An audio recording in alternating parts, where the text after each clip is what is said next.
नमस्कार दोस्तों, मैं हूँ अर्चना देवघर से। और अगर आप भी देवघर से हैं तो आपको तो देवघर में टूआ का हलवा पता ही होगा कि कितना फेमस है। देवघर आया और टूआ का हलवा टेस्ट नहीं किया तो क्या किया। तो चलिए आज टूआ के स्टाइल में मैं हलवा बनाने वाली हूँ और बहुत ही सीमित साधन से बनाने वाली हूँ। और जो भी चीज़ें मैंने इसमें ली है वो काफ़ी सीमित मात्रा में ली है और डिस्क्रिप्शन बॉक्स में मैंने डाल दिया है। तो आइए देखते हैं टुआ स्टाइल हलवा बनाने में मैं कहाँ तक कामयाब होती हूँ।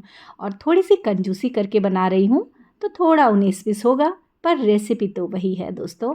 तो चलिए शुरू करते हैं। आज ये हलवा बनेगी मूंग दाल से। तो सबसे पहले यहाँ मैंने चाय वाली कप का यूज़ किया है मेज़रमेंट के लिए। 1 कप मैंने लिया है मूंग दाल, इसे धो करके सुखा लिया था और इसी कप का मैंने चाय वाले कप का यूज़ किया है। इसी कप से 1 कप मुझे लेना है शुद्ध घी और 2 कप लेना है चीनी। और पापा आए थे रात में तो वो लेके आए थे ढेर सारा पेड़ा। तो बहुत पसंद है बच्चों को पेड़ा खाना, पर मैंने सोचा थोड़ा दे देती हूँ बच्चों को, बाकी तो मैं चली अपनी रेसिपी को तैयार करने के लिए। तो आज के इस हलवा में खोआ का मैं यूज़ नहीं करूँगी, मैं बना बनाया रेडीमेड पेड़ा ले रही हूँ। और देवघर के पेड़े के बारे में क्या कहना, ये अपने आप में एक पेड़ा मतलब देवघर का प्रसादी। यहाँ शुद्ध घी ले लिया है मैंने, तो आप देख सकते हैं 1 कप ही मेरा शुद्ध घी बचा हुआ है। चीनी का डब्बा रख लिया है ताकि कोई भी चीज़ मुझे ढूंढना नहीं पड़े। सिर्फ 3 चीज़ों से बनेगी ये हलवा। तो सबसे पहले मूंग दाल को मैंने यहाँ फ्राई कर लिया बिना किसी घी के। और इस तरह जो एक एक काली वाली दिख रही है उसे हम हटा लेंगे क्योंकि जलना नहीं चाहिए। 2-4 यहाँ मैंने कागजी बादाम और काजू का टुकड़ा लिया है, इसे भी उला लिया है। उलाना मतलब बिना तेल घी के फ्राई करना होता है, हमारे देवघर में इसे उलाना कहते हैं।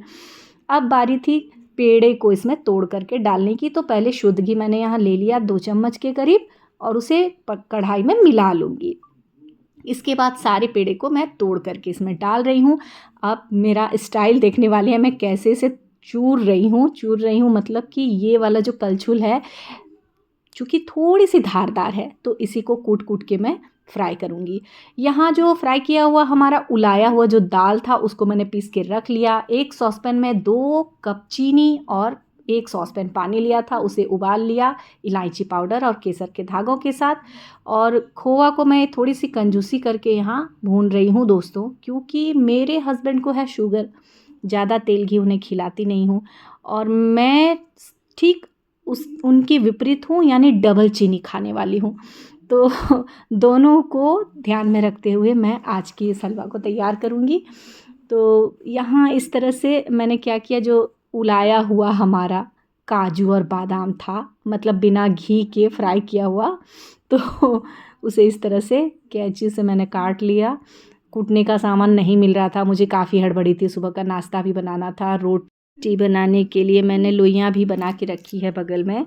और अब बारी थी इसे भुनने की। तो यहाँ अब मुझे 1 कप घी का यूज़ करना ही पड़ेगा। तो मैं धीरे धीरे इसमें चम्मच से निकाल कर घी दे रही हूँ, क्योंकि एक साथ मुझे नहीं देना है। इसे धीरे धीरे अब चलाना है और घी मिलाते जाना है जितनी हमें ज़रूरत पड़े। तो यहाँ इसे फ्राई करने के लिए जितना मेरे पास बचा हुआ घी था मैंने सारा ही डाल दिया, पर मैक्सिमम 1 कप ही लेना है, 1 कप से ज़्यादा नहीं लेना है। तो अब आप देख सकते हैं कि जब यहाँ घी का हम लोग पूरा यूज़ करेंगे तो हमारा मूंग दाल का जो चूरा बना हुआ है पाउडर वो अच्छी तरह से भून जाएगा इस तरह से। और गजब की अरोमा, गजब की अरोमा पूरे घर में फैल गई है। इसकी महक इतनी ज़्यादा पसंद है हम सबको, सोना सोना सा महक आता है। और आसपास के 10 घरों तक इसकी महक, इसकी खुशबू पहुंच चुकी होगी और लोगों में चाहत होगी कि काश हमें भी थोड़ा सा हलवा मिल जाए।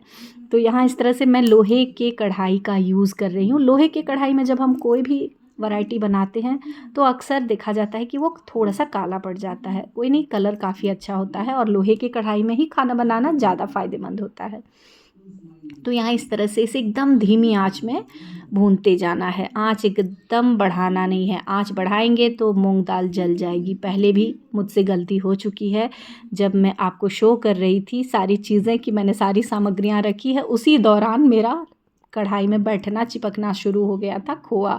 और मूंग दाल के समय भी यही वाली गलती मैंने की थी। तो इसका टेस्ट फिर गंदा हो जाएगा अगर इस तरह होगा। तो मुझे तो घर में खाना है, मेहमानों को तो खिलाना नहीं है। मुझे आधी रात में लग जाती है भूख, और छोटी मोटी भूख के लिए मैं इस तरह की चीज़ें बना करके रखती हूँ। तो यहाँ मैं और मेरी बेटी बहुत ज़्यादा खाते हैं इस हलवे को, तो दोनों की टेस्ट के अकॉर्डिंग इसे बना रहे हैं। थोड़ा बहुत 1-2 चम्मच मेरे हस्बैंड खाने वाले हैं, इसलिए उनका भी ध्यान रखते हुए मैंने इस रेसिपी को तैयार किया। अब यहाँ इन सारी चीज़ों को मिला लिया। जब मूंग दाल आपका अच्छे से भून जाए तो जो भुना हुआ हमारा खोआ था उसे डाल दिया, और अब ये पानी भी बॉईल हो चुका है, चीनी वाला पानी, तो थोड़ा थोड़ा करके ही मैं डाल रही हूँ। आप देख सकते हैं, क्योंकि कढ़ाई है मेरी छोटी और मुझे जुगाड़ में काम करना बहुत पसंद भी है, या फिर कहिए कि मेरी आदत ही हो गई है। तो यहाँ इस तरह से थोड़ा थोड़ा जैसे जैसे ड्राई हो रहा है, फिर मैं इसमें बॉईल किया हुआ चीनी पानी डाल रही हूँ। और केसर और इलायची पाउडर से बाप रे क्या कहना, इतनी अच्छी खुशबू आ रही है कि रहा ही नहीं जा रहा है। मन करता है जल्दी ये तैयार हो जाए और हम लोग भिड़ जाएं इसे फिनिश करने में। तो यहाँ इस तरह से थोड़ा थोड़ा करके ही मैं इसमें पानी को ऐड कर रही हूँ, क्योंकि बहुत उबाल भी आ जाता है तेज़। आप देख सकते हैं आँच एकदम धीमी रखी है मैंने, एकदम लो फ्लेम पर है। और इस तरह से आज के इस हलवे को मैं तैयार करूँगी। तो टूआ का जो हलवा होता है उसमें मैदा, सूजी और खोआ का यूज़ होता है। तो लगभग कलर आपको ऐसा ही मिलेगा टूआ के हलवे का, और गजब ज़बरदस्त रहता है। अगर देवघर आते हैं कभी तो ज़रूर टेस्ट करें। और उसी पैटर्न में मेरे घर में हमेशा बनता था हलवा, तो उसी की कॉपी करने के लिए आज मैंने मूंग दाल वाले हलवे को इस पैटर्न में तैयार किया। तो दोस्तों, कुछ चॉप्ड ड्राई फ्रूट्स के साथ यहाँ गार्निशिंग कर ली है और मेरा हलवा हो गया है तैयार। कैसी लगी आज की रेसिपी ज़रूर कमेंट कीजिएगा और अपने घर में मुझसे बेहतर ट्राई कीजिएगा। मिलती हूँ मैं अपनी अगली वीडियो में।